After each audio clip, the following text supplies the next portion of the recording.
if I really care about your belovedness, I'm going to invite you into this work and listen to you and be patient with you and love you. But if you care about my belovedness, then you're going to understand that there are systems that are continually oppressing me, like police brutality or like school systems. And you're going to do what you can to change those systems so that I can move through this world as a beloved. Hi friends, I'm Amy Julia Becker, and this is Love is Stronger Than Fear, a podcast about pursuing hope and healing in the midst of social division. This is the final episode of this season, and in the season we've been talking about how we can respond to the brokenness in our own lives and in our society with our heads, hearts, and hands. And today, it's just a really fitting end to the season because I'm talking with Osheta Moore. She is the author of Dear White Peacemakers, and you're going to hear more about this book when we talk. I tried to restrain myself from gushing about it throughout this conversation because I figured that would be a little weird for her and that you would get a sense of why you should all buy multiple copies of it just by listening to us talk. I do want to say here, though, I have already pre-ordered 5 copies of this book. It comes out in the middle of May. And I did that because as I was reading an advanced copy of it, I kept thinking of people I had to give it to once it comes out. So I truly want to invite you to do the same. And if you've listened to this podcast before, you know that I am not always pushing books on you in this way. But I just want to say, I think this one is really worth having on your own shelf, reading it, taking notes, passing it along to friends, discussing with people. It's really beautiful and helpful and true. I also want to let you know we're giving away a copy of Dear White Peacemakers through this podcast. So if you want to enter to win that, share the podcast episode on Instagram, Facebook, or Twitter and tag me when you share it. You can get the full details about how to enter the giveaway in the show notes. And as I said before, I am going to be taking a break from this podcast. This is the end of this season because I am working on a new book myself. It's a book about personal and social healing, and I really can't wait to tell you more about it. I would love to stay in touch with you while I'm away from the podcast, so please sign up for my monthly newsletter if you go over to amyjuliabecker.com or just message me with your email address and say I'd like to stay in touch. I send out a monthly newsletter that just keeps you up to date on what's going on in my life. So again, thank you for being here, and here is a conversation with Osheta Moore. Today, I have the honor of talking with Osheta Moore. She is the author of the about-to-be-released and truly phenomenal book, Dear White Peacemakers. Osheta, welcome. Hi, Amy Julia. Thanks for having me. I have been looking forward to this interview for longer than you even know, Oh, because really? I've been looking forward to it the whole time that I've been reading your book, but I was first introduced to you through your Dear White Peacemakers podcast series. Oh, that's and then I found you on Instagram. And so about a year ago or last summer, I really wanted to get you on the podcast. But then I found out you were writing this book and I said, oh, okay, I'll wait. So I really have been wanting to talk to you for a long time, not only for my own sake, but also for our listeners' sake. It's really a gift to get familiar with your work, and I'm grateful for what you do. I want to start with asking you to introduce yourself, and especially just talking about how you found yourself in the particularly pastoral role that you're in. So tell us about you and about your ministry, really. Yeah. So hi. Okay. So I live in St. Paul, Minnesota. I love it here. Never want to leave St. Paul. I'm originally from Texas, though, so I'm a Southern girl at heart. And I live here with my husband, who's a pastor. He pastors a small congregation in St. Paul. And then I have 3 teenagers. So my oldest is 18, then I have a 15-year-old, and then a 14-year-old. So 2 boys and a girl. I've been, so, a little bit about, I guess, my ministry is I really started blogging back, I think maybe like 12 years ago, 15 years ago, because my husband and I would have these like really intense conversations, and I had all these emotions and all these opinions. And one day he was just like, you have a lot of words about a lot of things. I think you need to start a blog. And I was like, no, I don't need to start a blog, because my husband is really active online, and I was so scared of just the divisive, and like, if we think things are terrible right now, but things were pretty bad online, 15 years ago, where it just, I think people were really into call out culture, really, really into. So calling out somebody, taking them down. There was just a lot of conflict online. I was like, I don't want to be a part of that, because the faith tradition I'm a part of is rooted in nonviolence and peacemaking. And I was like, I don't even see how I can show up in that online space. And so what I decided was that if I was going to start doing any kind of online work, writing online, that I was going to have a distinctly peacemaking voice rooted around the Hebraic concept of shalom. And I define shalom as God's dream for the world as it should be: nothing broken, nothing missing, everything made whole, which means that God desires us to live in harmony with each other. And so I will do my best to seek peace and be at peace with others, especially in my writing. And at that point, my husband and I were planting a church in Boston, long story, and it was a peace church. And so there's just a lot of like things I could write online about peacemaking, and actually like asking myself the question, what if Jesus actually meant it? Like, if Jesus actually calls us to be peacemakers, what does that look like? And how does that look in our everyday life? So I started that writing, and then I ended up writing my first book, Shalom Sisters, which is really just an exploration of everyday peacemaking for women. And in that book, I noticed that I wrote a lot about the intersection of my identity as a Black woman and the current racial climate in our country, and my call to be a peacemaker. There are a couple chapters in Shalom Sisters where I touched on how peacemaking and nonviolence comes up as I do that work. And I just realized that a huge part of Shalom begins with seeking peace in myself and peace with God. And so I can't be at peace with myself in my brown skin if I don't have conversations about systems of the world that make it hard for me to thrive. And I can't be at peace with God if I don't believe that God didn't make a mistake in giving me my brown skin. And so just coming to that place and doing that work and being really comfortable as a Black woman, having these conversations, I really went back to that place, and that I began writing a line saying, if I'm going to do this work, I'm going to do this work from a peacemaking, nonviolent perspective, especially when I'm talking about these kinds of hard topics with white people. And I just kind of found myself in a bunch of conversations where I would talk about my journey with race and race conciliation as a Black woman, and white people would be interested in those conversations with me. And I just found myself kind of in this pastoral space where I'm talking about things that they maybe heard or learned from other people, but helping them break it down, and ultimately like reminding them of their belovedness and their importance in this work, to where I found myself like just really having a deep heart for making sure that white people recognize, in the same way that I need to be at peace with myself and I need to be at peace with my God, that white people doing this work need to be at peace with themselves and their belovedness, knowing that God didn't make a mistake and giving them their European features. Right. And so that's really where that kind of aspect of my ministry kind of came up. Then I started doing this thing online where I would write to Dear White Peacemakers, which was my intentional way of calling in white people, saying you matter to me. So dear white, dear, and then white, like it's important for you to be able to be at peace with yourself and say like, God didn't make a mistake in the way he made me. And also, because I'm white in this country that's in the middle of this racial reckoning, I have a unique role and have a unique calling to engage with it because of my ethnic identity. And so in my book, I try really hard to neutralize the idea of white and also say like there's nothing wrong with being white, where I think in other places that's been pejorative or an attack. And then Peacemakers really like goes back to the calling that I feel that I want to invite them in to understand the nature of this work is making peace, not being peacekeepers. So we are actively binding up brokenness and filling in systems of resisting systems of oppression. And that's doing peacemaking work together. And so I can't do peacemaking work with you if I don't choose to live at peace with you. So that's kind of like how all of that came together. And so my husband's a pastor of a small church.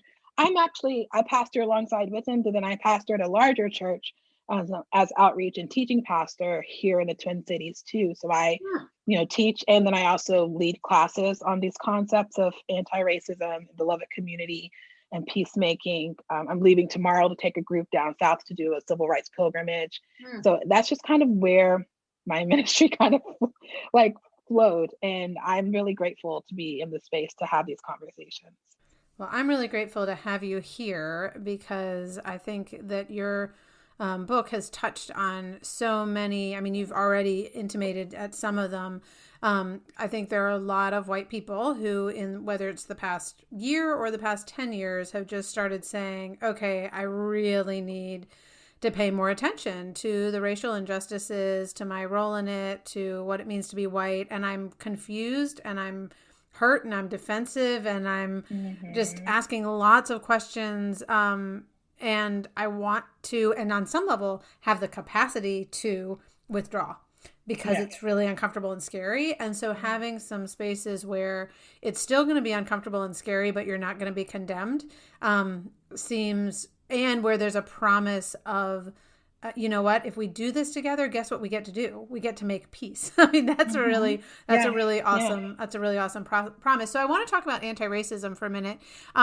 It's a word and an idea that, at least for me, is relatively new. I think that's true, again, for a lot of white people. But it has come into more of the mainstream of American life in the past few years. Yeah. It sparks a lot of controversy. There are, books like How to Be an Anti-Racist or White Fragility that you mentioned in your book that, again, have been sparking a lot of white people to, quote unquote, do the work to understand racism and whiteness and all of these things. And yet I think it has also sparked controversy in terms of people feeling ashamed and guilty and like, what am I supposed to do? Apologize for who I am? Those types of questions. So I think you do a wonderful job throughout your book of saying you are fully on board with anti-racism. Like, you're about that, but that all of the tactics that some anti-racist systems, programs, books, seminars, et cetera, have employed are not peacemaking tactics. And so I'd love for you to talk about what are some of the more like critical anti-racism policies and practices? How are those harmful? And then what does it mean to be an anti-racism peacemaker? There is a distinction between the type of anti-racism that you are advancing. And I'd love to talk a little bit about those two ways of moving in the world.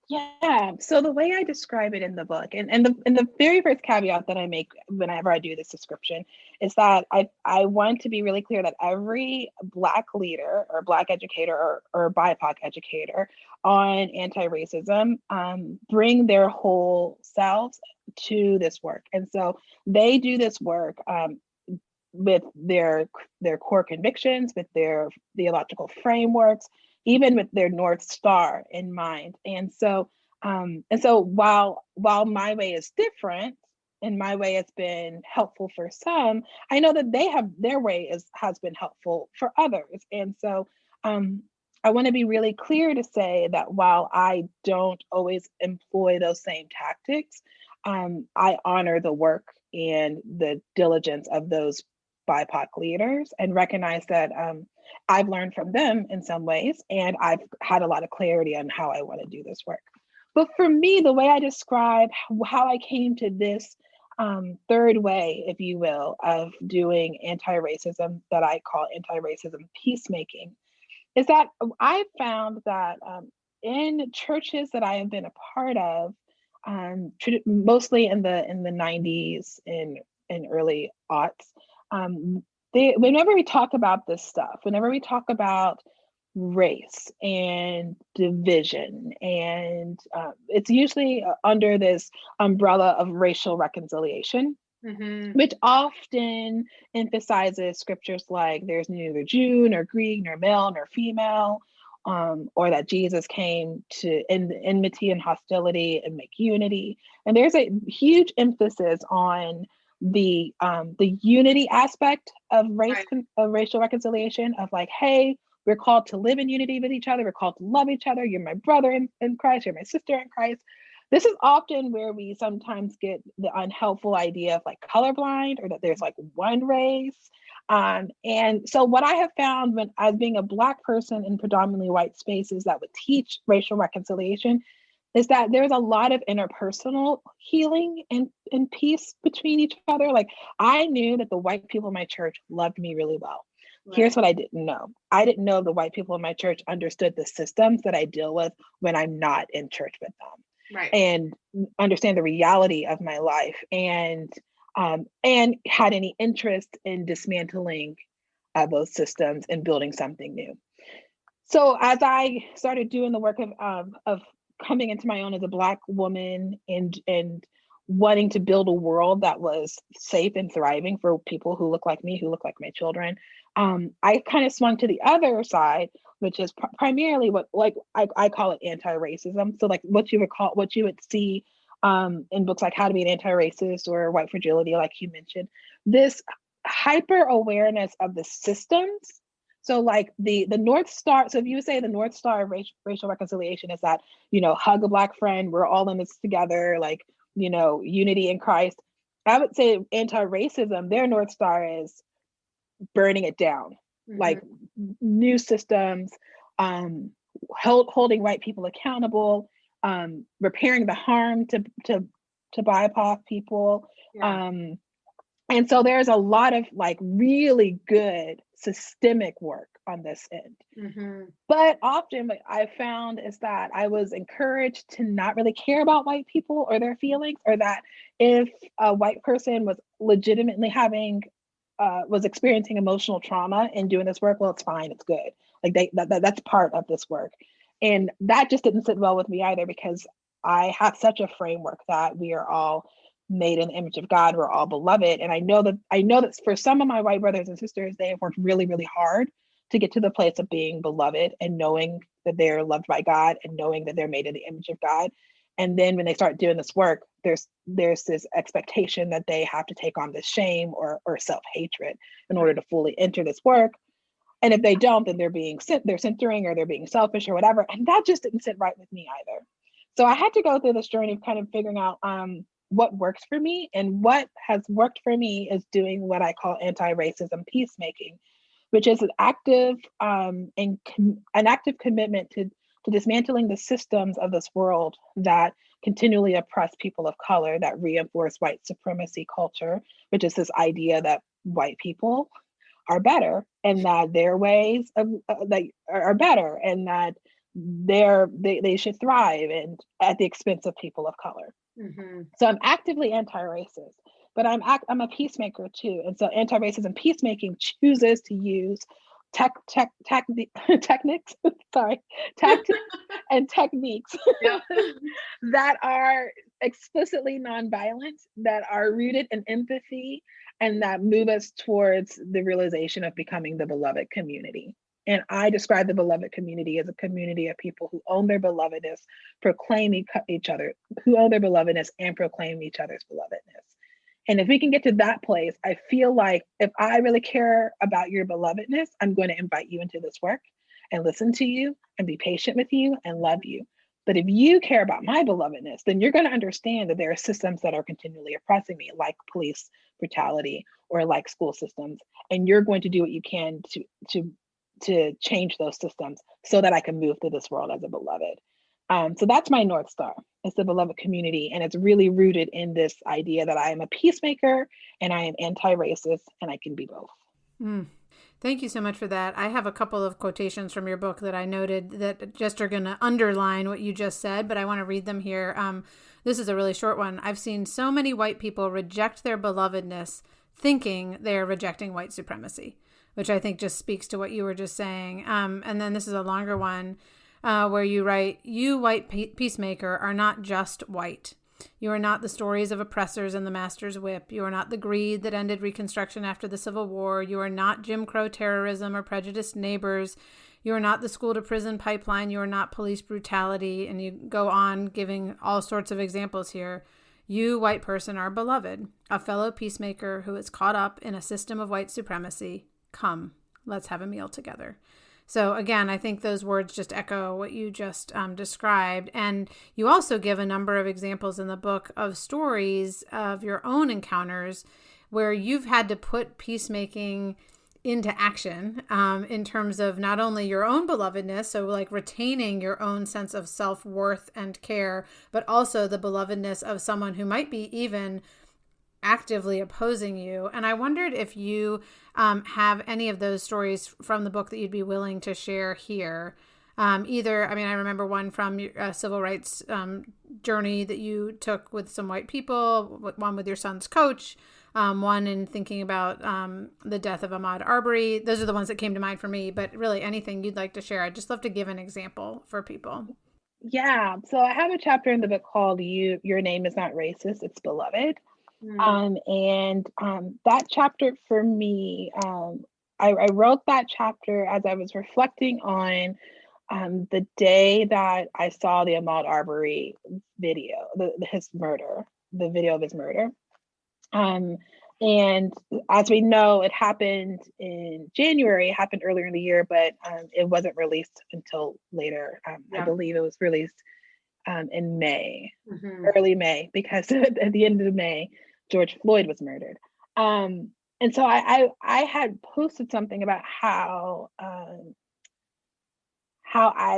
disgusted I was and how disturbed I was and how I couldn't get past the idea that this was somebody who was just out on a Sunday run, and he was hunted down and he was shot by a father and son, one who was a former police officer. And I just posted that. And in that post, I really wrestled with how I was going to share this on Instagram. Instagram is so tricky because I never know like what is the right image to fully convey these ideas. But I posted three different things. I posted a conversation between Toni Morrison and an interview of Toni Morrison where she just talks about how racism is as detrimental. She used the word deleterious, but like how not it's not only detrimental to people of color, to Black people who suffer because of racism. It is detrimental to the people who enact racist ideas and policies, who are caught up in the system of hatred or even ambivalence about the violence towards Black and Brown people. And then the next thing I posted was some kind of calls to action that I found.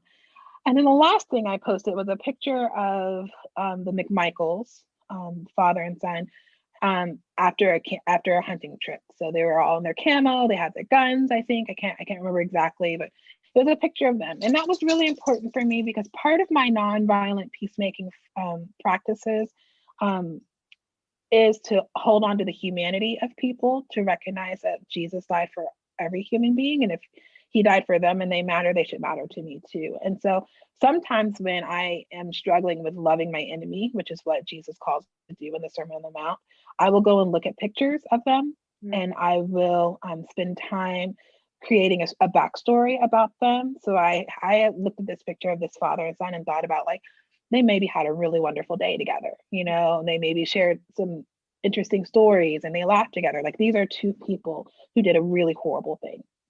So I shared all those and I really struggled with those three pictures. But what I had noticed, and this typically happens sometimes, is sometimes I will see white people who are doing anti-racism work will signal that they care about this work so much that they will say hurtful or angry things about the white people in those pictures.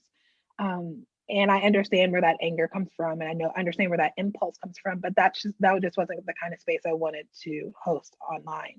And so what I ended up doing on Facebook, because you know how Instagram sometimes shares over to Facebook. This didn't happen on Instagram; it happened on Facebook, where I just basically there's and I listened to the book, some of the things that people were saying about the McMichaels, but then I just commented and said that we're not going to do that here. That these are people who Jesus loves, and I'm not going to undermine my peacemaking by attacking them. And I do want them to be held accountable for their crime, and I do want them to have a reckoning with their own bias and their own hatred. And I do want their hearts to be changed. I deeply believe that nobody is too far gone, but I'm not going to use violent tactics or violent words to get to a place of peace. I don't believe that.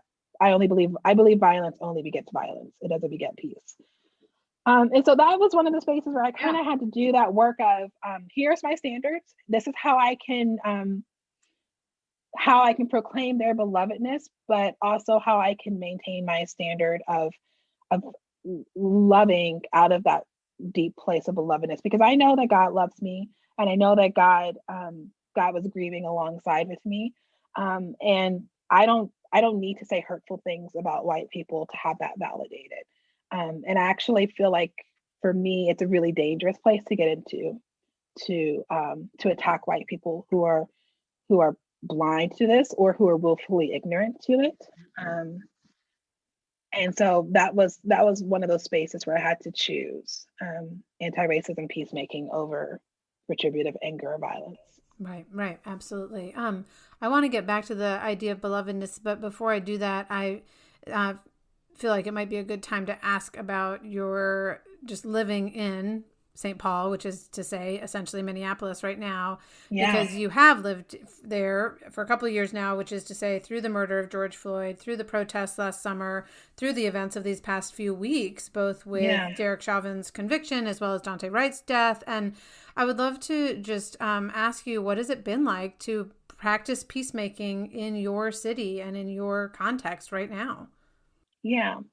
It's so what's funny is when we were in LA, Philando Castile was shot in Falcon Heights, which is like a small little suburb, not really a suburb, like a small little area, literally like 7 or 8 minutes from my home, so very close. And that was a real important moment for me in understanding the importance of doing anti-racism work and it being a part of my spiritual formation, that I just couldn't ignore it, or I just couldn't ignore talking about this. There was something, I think it's just a cumulative effect of so many Black and brown lives lost, and then kind of just scrolling on and seeing Philando murdered. Just really shook me. And so I always had in the back of my mind that that we would end up in the Midwest and possibly end up in the Twin Cities for a whole bunch of reasons. But then when that happened, I thought we would probably end up there because there was a part of me that really wanted to be a part of what the church was doing in this city. But then things kind of happened. This was back when we were in LA, like I said. So things kind of happened. My husband ended up leaving his associate role and accepting a call here. And when we moved here, one of our close friends was like, "Yeah, this city needs more peacemakers because we're in the middle. She said something like, we're like, it's a powder keg of racial tension here, like." And my husband's white, so we talk about race and anti-racism quite a lot, just to figure out how we can, be a healthy interracial couple. So when George Floyd happened, I had written like 2/3 of Dear White Peacemakers, and it was truly like a how-to book. It was, it was more, here are some definitions, here are some key moments, and it was a very one of those kind of books. Then George Floyd happened, and my husband and I went to several protests. And one of the things that the Lord just kept having me pay attention to was all the white people for whom this is very, very new. Yep. And yet their hearts are incredibly broken, and how they were in such a tender place because they're experiencing this trauma in a new and deep way that they have maybe not been equipped to deal with it. And I also have this strong sense of there is going to be a need to call in and create space to have these conversations that's not predicated on tragedy and death. I even said to my husband on a drive home from one of these protests, like, do you think that they'll still be interested in this when there's not like another death, another shooting? Will they still be interested? And my husband was like, some will and some won't. And for me, I was like, we've got to find a way that's rooted, a way to do this work that's rooted in something life-giving and hopeful, and not relying on more Black tragedy. Right. And so the book then completely changed. And I know I freaked my editor out like so bad when I was like, it's a completely new thing. Because my deadline, it was May when George Floyd happened. My deadline was August. Oh wow! And I was like, it's a new book. We're starting over. It's completely start over. And really, what came from me paying attention to the white people in my life who were responding to George Floyd's murder, who were having new conversations, who were having maybe the same conversations over and over again with their family members who were feeling overwhelmed. I sat with one friend and she was like, I'm just so exhausted. And this was a friend who like went to all the rallies, who was posting all the time. And I was like, it is okay to rest. Like, you are a human being. And like, if you're going to do this work for the long haul, which you've got to have a long haul view of this work, you've got to take care of yourself. And she broke down crying because I just don't think that that's something a lot of white anti-racists are hearing, is that you have got to take care of yourself. You're not decentering the work if you take care of yourself. And if you're afraid that you won't be able to stay in this work unless you continue working yourself, hustling for it, then we have to have another conversation about why you're doing this work, and what's your North Star, and how can that be life-giving and hopeful for you. Which does actually bring us back to this concept of belovedness, because I really resonated deeply with you have an insistence that the only way the work of peacemaking can happen, especially over the long term, is through an understanding of ourselves as God's beloved ones. And really crucial to that is this sense of self-care. And I'm wondering what that looks like for you, and what it means to stay rooted in belovedness for you, but also for white peacemakers. Yeah, that's a good question. I used to Summit 2 on the Enneagram. I don't know how familiar you are with the Enneagram. I'm a 1. Okay. So I used to really take a lot of pride in how present I can be for others. Yeah. And you've heard that adage, like, you should talk to yourself like you talk to your best friend. I had to start being like, you should take care of yourself like you would take care of other people. Because I am so good, because I've just cultivated that in me for so many years. I'm so good at anticipating what somebody could need. Like, I could meet somebody and within a short amount of time, I could anticipate, oh, they're ready to have their glass refilled, or whatever. I mean, if you read the book, I feel like it's just like a two, like all of my two-ness. Because I'm like, come, sit down, you're in my house. Like, it's very, but I have to create that like space of comfort and come, sit down, like, be okay, just, being Osheta. And so part of belovedness for me is doing really practical things like getting my hair done, or getting a pedicure. Like, I feel really special when I can have somebody take care of me, and I don't have to take care of myself. And, I have this might sound a little controversial, but there are some Black friends that I turn to be able to just kind of have like Black only spaces or Black only conversations, where I can just be like, there's something really beautiful and good about our culture and about our community. And not to say like I don't love my white friends, but like, when I'm constantly in these spaces, I can forget that, like, be at peace with myself as a Black woman. And so I do have these check-in moments where I'm just like, let's just talk about the culture, girl, or like tell me how parenting is working for you, or how are you doing your hair, or did you read this thing online? And I have Black friends that I process things, and that feels like a special gift of belovedness, because she's beloved as a Black woman and I'm beloved as a Black woman, and we get to reaffirm that to each other. And I think a huge part of belovedness for me is honesty. And so if you follow me online, I don't have a problem with telling people like I'm exhausted and I'm not posting today, or like, hey, like I do these breath prayers in the morning on my social, and it's like sometimes 2-3 times a week, depending on what my schedule can allow. And sometimes if I just don't feel well, or awake, or I like, we've had a new diagnosis in my family. One of my kids was diagnosed as type 1 diabetic. And so I was like not getting enough sleep because I was paying attention to his blood sugar all night. Like, I'm honest with people that I'm human and I need rest. And I know that for leaders to say that's I think it's kind of profound for some people to hear a leader just in general say that. But I think it's really, really important for my predominantly white audience to hear me as a Black woman say, oh no, I value myself enough that I have to rest. And I'm not always going to keep, pushing myself harder, because I'm beloved and I don't have to earn my worth, and I don't have to prove anything to God, and I'm not going to do that for you, because I feel like that would undermine your capacity for owning your belovedness.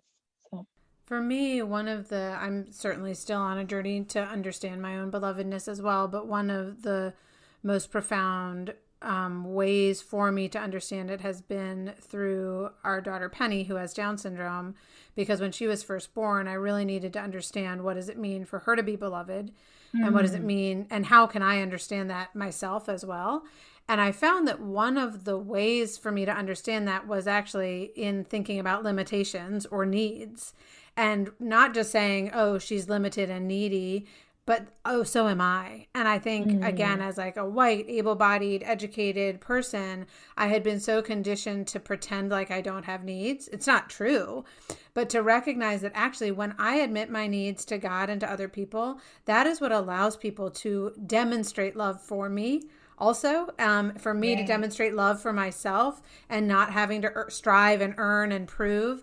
And so I just think it's so interesting the way in which being able to rest, being able to be needy and limited and honest, all those things you just said, actually almost reinforces or can reinforce that sense of belovedness.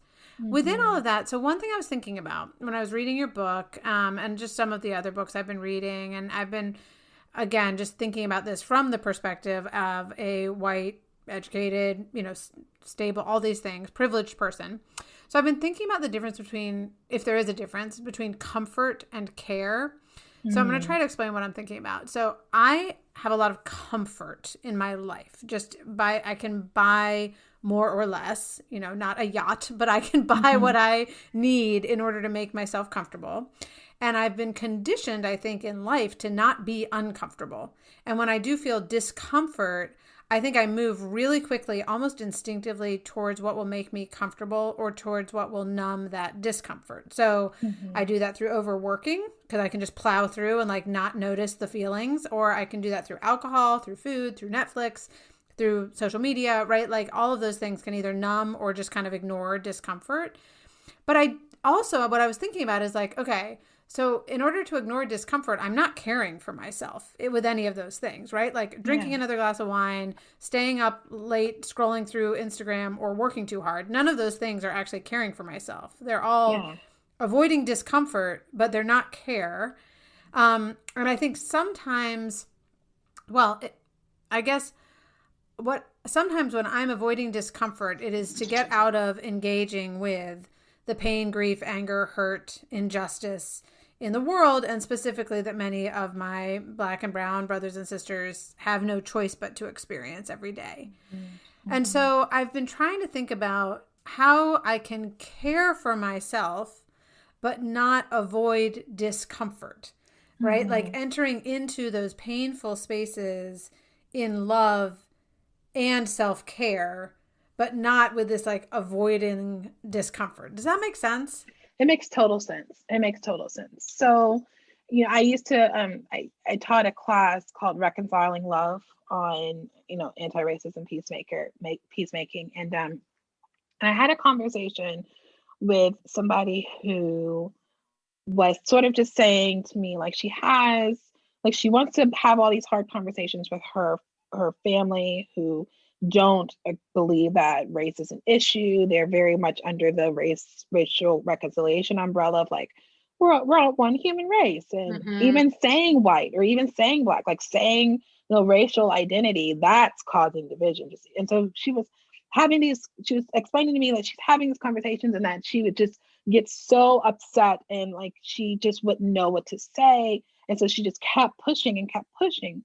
And so I suggested to her, I said, okay, well, how about the next time you have those conversations with your, because what I sensed for her was that she was trying to push past the discomfort, but she was actually like putting herself in a place of like emotional and physical exhaustion. Like she just, then she wasn't thinking straight, and then she would get really mad and say something she didn't mean, and then the conversation would spin out, and then she would walk away and she'd be like, why did I do that? And then she just felt like she was like not paving a good way for like the next conversation and all that. And so I was like, well, what if you said this?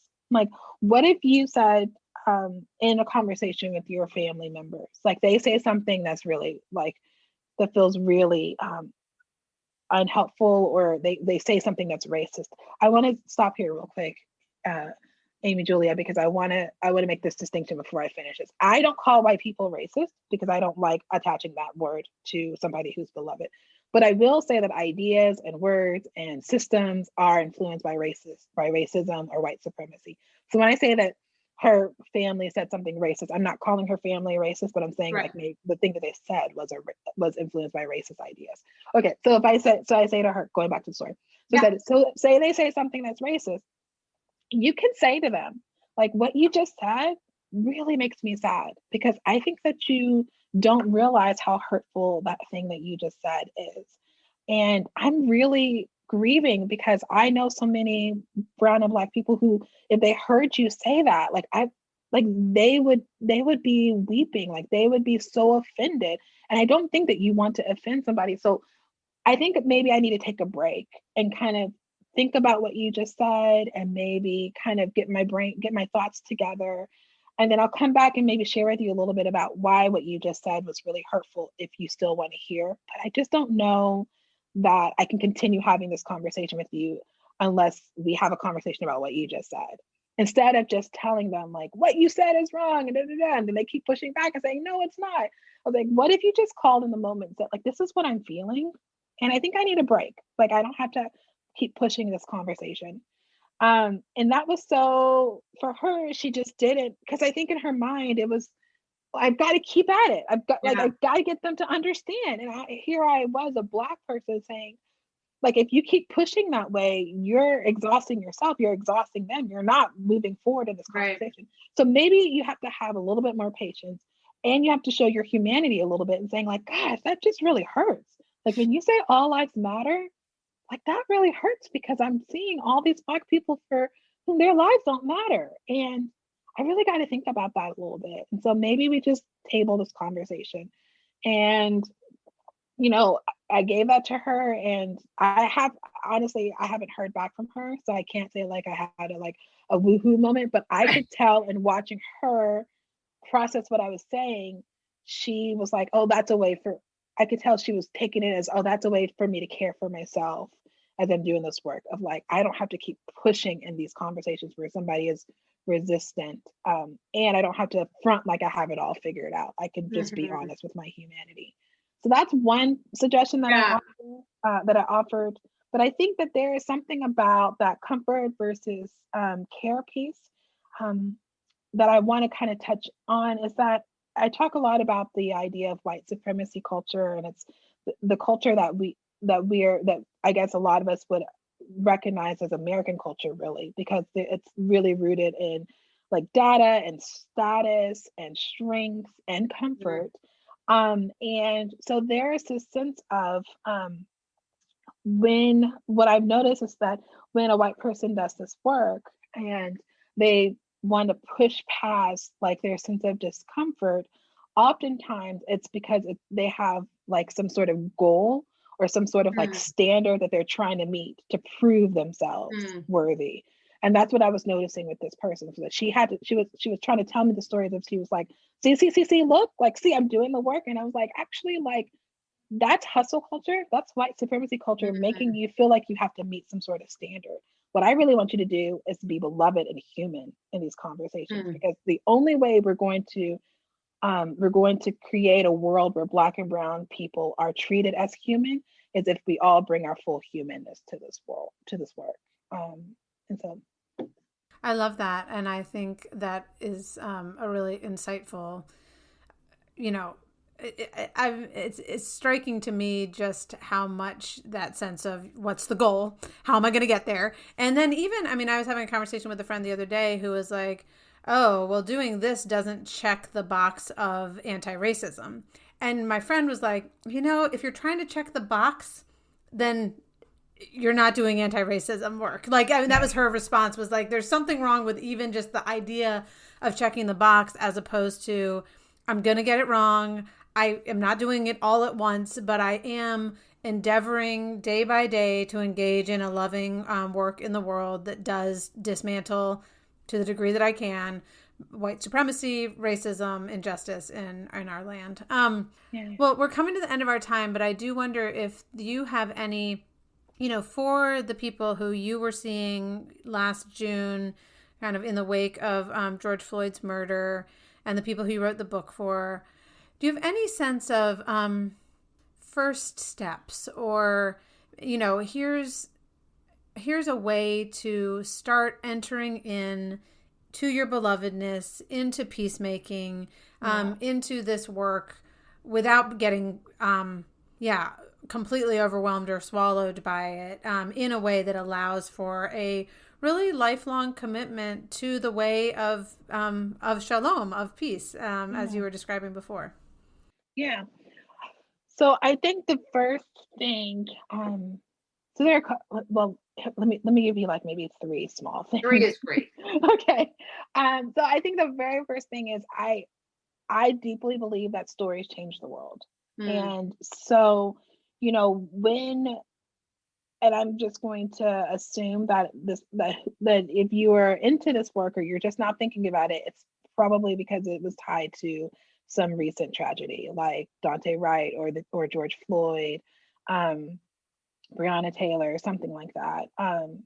Or it might be tied to maybe a black, like a black friend in your life is deeply grieving and is now more vocal about this, and you're like, wait, what? So I think that the first thing is make space to learn the stories of BIPOC people, whether that is the black friend in your life who is willing to sit with you and share how she processed the verdict. I have a whole part of my book where I talk about how to invite a black friend out to have these conversations. If there isn't anybody in your life like that, which I know that that's a reality for some, begin listening to podcasts, begin finding YouTube videos, like learning about the stories of Black people, and not just our stories of tragedy, which there are, but also our stories of joy. And so just to kind of get out of your white centered worldview to understand kind of how we move through the world. And also I think that'll be super helpful in going back to the thing I said at the beginning of our conversation, that there's such a diversity among Black people. You'll start to hear and learn different things from them. And I say start with stories. And then I would say find a Black leader, or a person of color, a BIPOC leader, who is talking about anti-racism that you can learn from. And that's where I say, like, there's so many of us out there. Maybe I'm somebody that you will listen to and learn from. Great. Like, but there's so many. There's Austin Channing Brown. There's Maisha T. Hill. Like, there's so many of us. Rachel Cargo. Like, there's so many of us out here. And so Latasha Morrison. So go and find and then learn. Follow them and learn from them.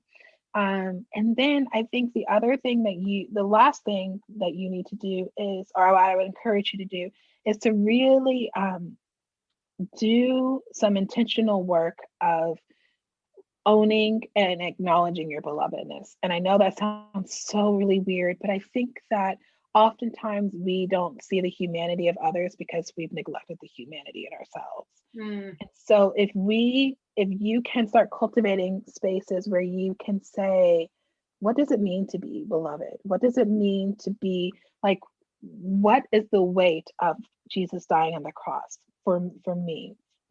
What does that mean?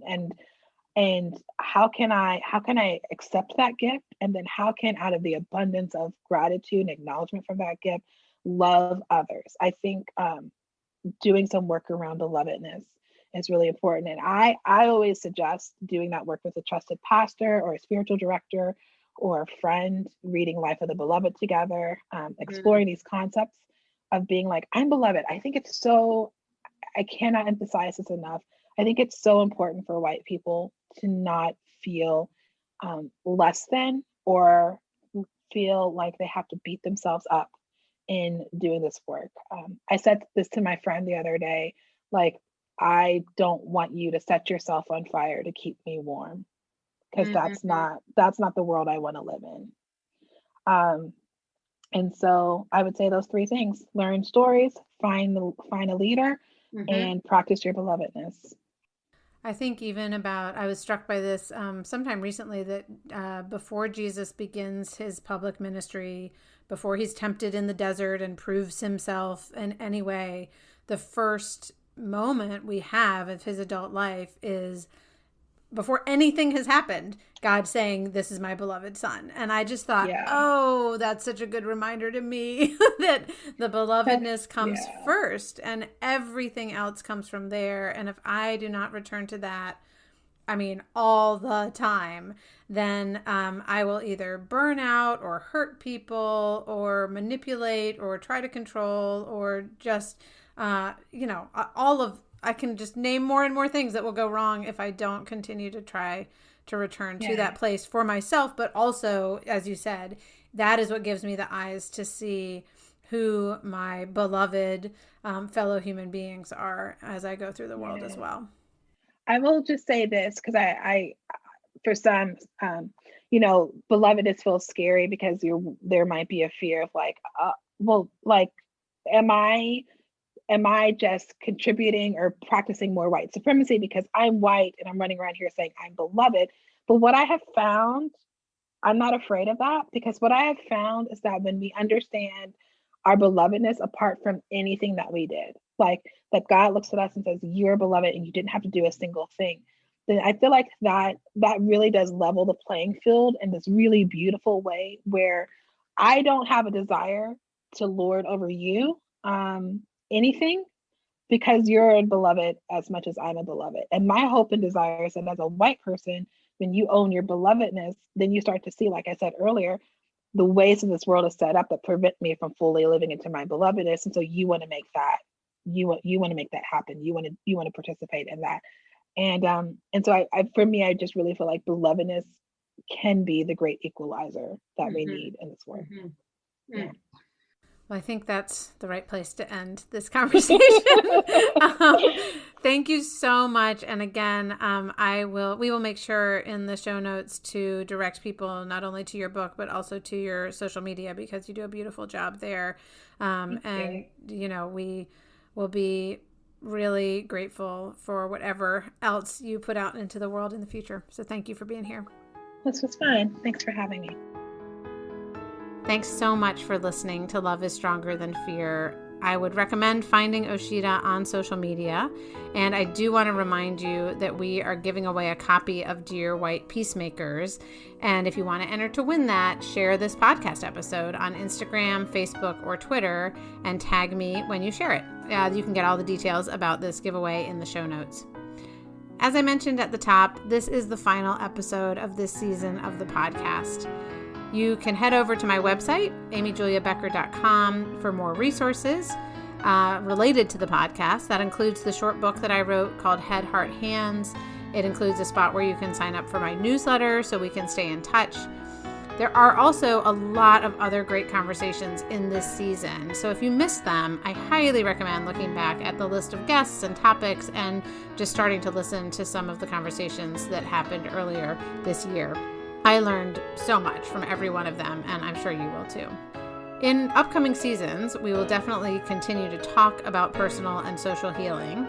So go ahead and subscribe to the podcast. I know it's funny to do that at the end of a season, but if you do that, then it'll show up in your podcast feed when we start up again next fall. And if you have any guests you'd like to recommend as I look ahead, please reach out to me. My email is amyjuliabeckerwriter@gmail.com. All right, I know that's so many announcements, but I still want to conclude with a few words of thanks. First to you, thank you for being here. Thank you for sharing this podcast. Thank you for telling me what resonated with you. And thank you for engaging with the work of social healing wherever you are. I also want to thank our co-host, Breaking Ground. And I also always need to say thank you to Jake Hansen for editing and Amber Beery for doing so much to put this podcast together and put it out into the world. I'm so grateful for their help. Okay, so that's all of my thanks. And now for a final goodbye for this season. As you go into your day today, I hope you will carry with you the peace that comes from believing that love is stronger than fear.